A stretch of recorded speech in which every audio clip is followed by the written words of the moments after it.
So, Edward, first of all, why did you call your company Green Beans? Well, green bean, the idea is that you have to plant the seed to grow the tree. So green bean is about coaching you those techniques and those ideas for you to be able to plant your tree so you can grow to a successful business. So it's also hopefully a fun and catchy name. So those are the two main reasons. Muy bien. Bueno, beans en castellano son... ¿cómo sería en castellano? Beans... legumbres. Sí, legumbres, ¿no? Bueno, pues viene de la idea de ayudarte a plantar la semilla para que crezca el árbol de tu empresa o del alma emprendedora que llevas dentro, ¿no? Esa es la razón por la que le llamo Green Beans, que quiere decir legumbres. Green son verdes y beans son judías. Judías verdes. Judías verdes sería el nombre de su empresa si lo trabajamos en castellano. Now, let's get down to business. What are the typical errors business owners and managers make today, and why? I'd say nowadays one of the biggest problems managers are experiencing is maybe sort of a lack of innovation, a lack of self-development, and when I talk about lack of innovation, what I mean there is right now it's challenging times in business, and so you need to be the best of the best to survive. And sometimes old habits are not always the most effective way, because business is forever changing, and what the consumers want is forever changing. So I think there needs to be, sometimes people miss that focus on doing things a new way, innovation. And I'm not necessarily talking about innovation to do with technology, but also innovating a new sales system, innovating the way you deal with your employees and things like that. And innovation doesn't have to be always an expense. So for me, sometimes that is overlooked. The other one, as I said, is self-development. For small business owners who have goals and they want to grow their business, if they don't invest in themselves to develop alongside their business, it's very difficult for them to be able to take their old habits and be able to run a bigger, more sophisticated business. So I think it's really important to self-develop, to focus on your own personal development while you're also focusing on developing your business. Okay, great, thank you. Bueno, la pregunta que le he hecho es ¿cuáles son los errores típicos que cometen los dueños de empresas actualmente y por qué? Y él identifica dos errores muy claros, que son la falta de atención en la innovación y la falta de atención en el desarrollo personal del emprendedor. Cuando habla de innovación no necesariamente habla de tecnología, sino que habla de innovar en todos los campos de lo que es llevar una empresa, por ejemplo, las técnicas de venta, las estrategias de crecimiento de la empresa, porque hay muchísima competencia hoy en día y por lo tanto para ser el mejor tienes que estar constantemente renovándote. Más que innovar es estar renovándote y estar pensando en cómo poder hacer las cosas de una manera diferente. Ese aspecto, según Edward, está bastante poco cuidado y él puede ayudar a mejorarlo. Y por otro lado, la falta de desarrollo personal del emprendedor más allá de lo que es su trabajo como director y manager de la empresa, es decir, pues el desarrollo en cuanto a cursos, conferencias, seminarios y todo este tipo de cosas que te ayudan a ir pues de alguna manera reciclándote como manager y como emprendedor. Now,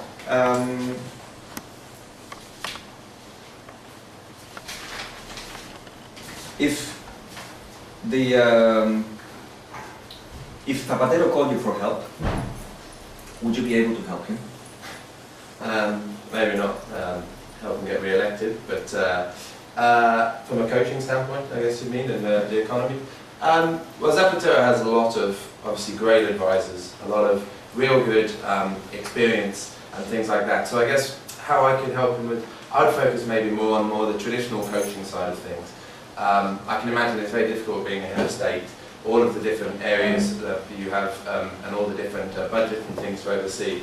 So probably working with him to really maximise his time, prioritise and get the most out. He's got 1 year left, he said he's not running for re-election, so this is an important time probably for him to really get some things done. And as a coach, my main priority would be on sort of helping him create clarity, priorities, and implementation to get the last few things he wants to get through the doors. Bueno, la pregunta que le he hecho es si Zapatero le pidiera ayuda, si él se vería capaz de ayudarle.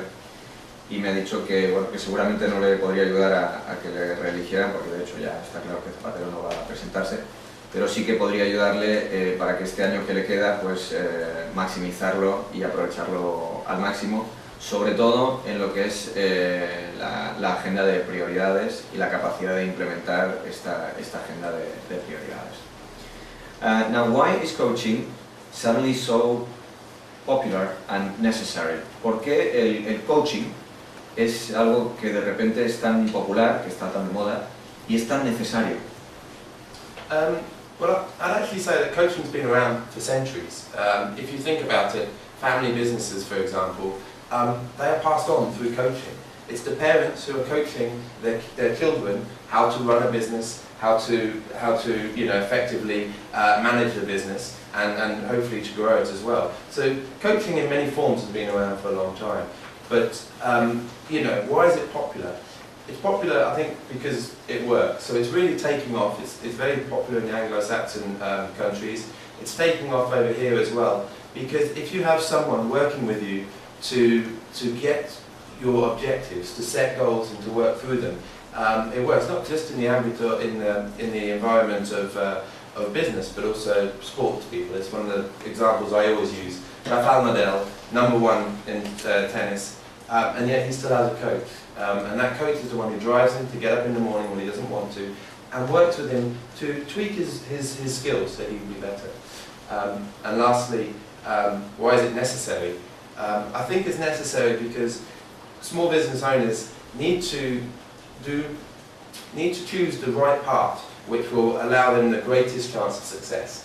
And that's the job of a business coach, is to guide them down that path and to show them the techniques and show them the system. So if you're a small business owner who really is interested in growing their business, you want to choose the fastest solution and use all your resources, and business coach is one of those resources. Bien, bueno, le he preguntado por qué el coaching es tan popular y tan necesario. Bueno, Edward dice que el coaching ha estado siempre ahí. De hecho, en las empresas familiares siempre ha habido coaching de las diferentes generaciones que se han ido pasando en la sabiduría, ¿no?, de una generación a otra. Lo que pasa es que el coaching, como lo entendemos hoy en día, pues es algo que quizás es más reciente. En el mundo anglosajón lleva ya bastantes años muy consolidado, pero sin embargo en países como España, pues quizás en los últimos 5 años, 8 años ha cogido más fuerza y considera que es absolutamente imprescindible porque te ayuda a tener una perspectiva y te ayuda a tener un guía más allá de tus propias capacidades, ¿no? Simplemente a veces tú pues, te ofuscas y no eres capaz de ver las cosas con perspectiva, y un coach lo que te hace es sacar lo mejor que hay en ti desde fuera, ¿no?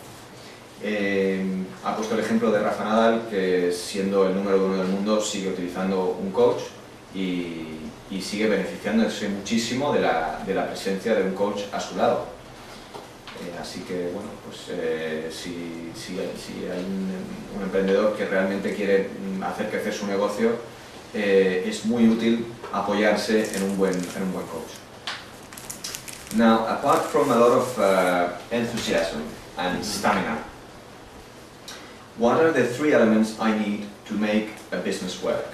Aparte de muchísimo entusiasmo y resistencia, ¿cuáles serían los 3 elementos esenciales que hacen que un negocio funcione? Well, normally I normally talk about the right idea, the right attitude and the right plan. So they're your 3 things. Talking what is the right idea. Everyone has an idea, that's why they start their business, but is it necessarily the right idea? And the idea there is that you always need to keep changing, you need to do your market research to make sure that you have an idea that is what the customer wants. You need to, be a benefit to them, or at least fill one of their necessary, the things they need.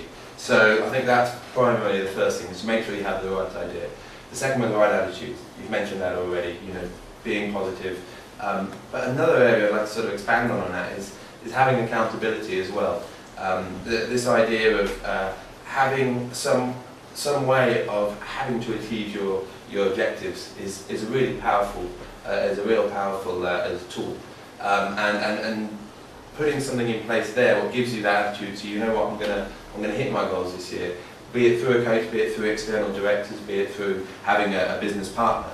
But that's a really strong attitude to have, that you hold yourself accountable for the plans you have. And then the last one is the right plan. And the idea there is, I think a lot of people are used to writing strategic plans and brainstorming and things, but where it falls short quite often is the plan of implementation after that. So you have your objectives, but how are you going to work there? And setting together, putting together a plan which is one that you can monitor, one that you can follow and see how you're doing along the way, I think is a really important part for business owners. Muy bien. Bueno, pues los tres elementos esenciales para él son, por un lado, una idea poderosa que realmente está solucionando una necesidad. Es imprescindible que esté solucionando una necesidad. Si no solucionas un problema, es muy difícil que tu negocio tenga éxito. Por otro lado, una actitud muy positiva y de gran resistencia y de gran creencia en esa idea que uno ha tenido. Y luego tener un plan claro que se pueda monitorizar y que realmente se pueda implementar, no solo una estrategia, sino un plan de acciones, un plan de implementación que se pueda seguir y que luego se pueda medir si ese plan se ha seguido con éxito, sin éxito, es decir, tener una serie de indicadores muy claros. Now, after a while living in Spain, why are we less productive than our European peers? ¿Por qué los españoles, las empresas españoles, son menos productivas que sus colegas europeos? That's a very complex question with lots of answers. I think there's a historical part to that, and also the fact that perhaps Spain has enjoyed their good position and maybe their resources and their riches to date. And maybe it's not necessarily Spain, but as the developing world is coming up, there is becoming more and more competition in the global world. And so therefore maybe some of the traditions of how the Spanish have worked up to this point are now starting to become a little apparent that they are potentially below productivity, as you've mentioned, than some of the others. So I think it's more of the fact that the competition is advancing. So for me that's probably the main reason. And how are you going to resolve that? I think first off you have to see that as the problem and recognise that, and then decide what you want to do as a nation, as a people who live here as well, self-included, how you want to do that, because you're going to have to make some cultural changes, but that also means that you're going to have to forgo certain things as well. So I'm talking in generalities. There's some really strong Spanish companies out there who've done very well in the global, so it's a general point, but it is a difficult one because it's not an easy solution. To gain in one area you may have to forgo in another. Bueno, a ver, para resumir, básicamente hay una serie de aspectos culturales históricos y culturales que nos hacen estar en estos momentos con una pérdida de competitividad con respecto, sobre todo a los países emergentes, que están con mucha fuerza, que trabajan muy duro y que por lo tanto nos lo están poniendo muy difícil. Pero bueno, él es, como he dicho, es un positivista y considera que España está preparada para hacer los cambios necesarios para quizás no estar en la cabeza, pero al menos estar en las posiciones altas de la tabla para el futuro. Bien, Edward, se nos acaba el tiempo. Thank you very much for coming. It's been an honor for us to come here, to have you here, and I hope your advice will be profitable for our audience. Muchísimas gracias por estar aquí. Esperamos que tus consejos hayan sido útiles para nuestra audiencia. Y si queréis visitar la página web de Edward es freegreenbeans.com, ¿no? Free de gratis, F-R-E, Green, G-R-E-E-N, y Beans, B-E-A-N-S.com. freegreenbeans, todo seguido.com, que quiere decir judías verdes gratis. Muchísimas gracias. Thank you very much for inviting. It was a pleasure. Muchísimas gracias. Bueno, pues hasta la semana que viene. Muchísimas gracias por estar ahí. Adiós.